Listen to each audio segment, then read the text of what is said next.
صحیح بخاری حدیث نمبر 3۔ حضرت صلی اللہ علیہ وآلہ وسلم پر وحی کا ابتدائی دور اچھے سچے پاکیزہ خوابوں سے شروع ہوا۔ آپ خواب میں جو کچھ دیکھتے وہ صبح کی روشنی کی طرح صحیح اور سچا ثابت ہوتا۔ پھر من جانب قدرت آپ تنہائی پسند ہو گئے اور آپ نے غار حرا میں خلوت نشینی اختیار فرمائی اور کئی دن اور رات وہاں مسلسل عبادت اور یاد الہی و ذکر میں مشغول رہنے لگے۔ جب تک گھر آنے کو دل نہ چاہتا توشہ ہمراہ لیے ہوئے وہاں رہتے۔ توشہ ختم ہونے پر ہی اہلیہ محترمہ حضرت خدیجہ رضی اللہ تعالی عنہا کے پاس تشریف لاتے اور کچھ توشہ ہمراہ لے کر پھر وہاں جا کر خلوت گزین ہو جاتے۔ یہی طریقہ جاری رہا یہاں تک کہ آپ پر حق منکشف ہو گیا اور آپ غار حرا ہی میں قیام پذیر تھے کہ اچانک حضرت جبرائیل علیہ السلام آپ کے پاس حاضر ہوئے اور کہنے لگے کہ اے محمد پڑھو۔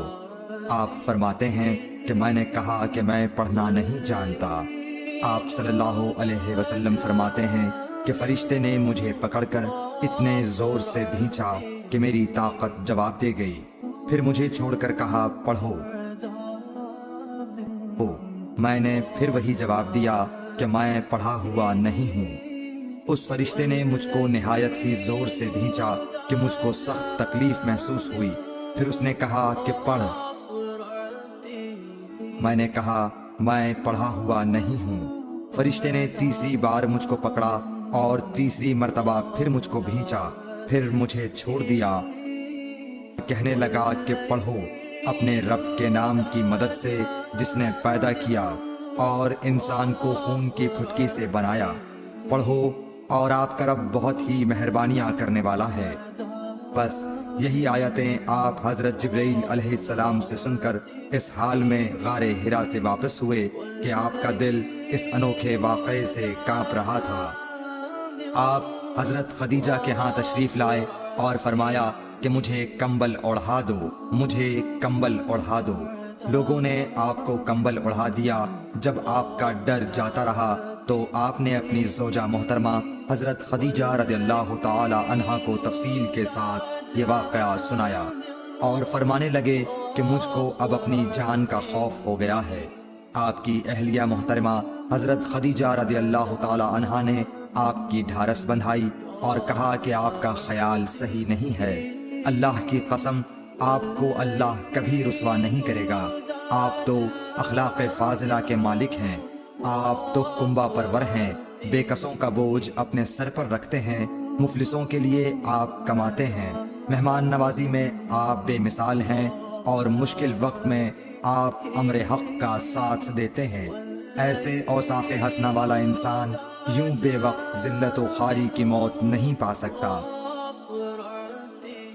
پھر مزید تسلی کے لیے حضرت خدیجہ رضی اللہ تعالی عنہا آپ کو ورقہ بن نوفل کے پاس لے گئیں جو ان کے چچا زاد بھائی تھے اور زمانہ جاہلیت میں نصرانی مذہب اختیار کر چکے تھے اور عبرانی زبان کے کاتب تھے۔ چنانچہ انجیل کو بھی حسب منشائے خداوندی عبرانی زبان میں لکھا کرتے تھے۔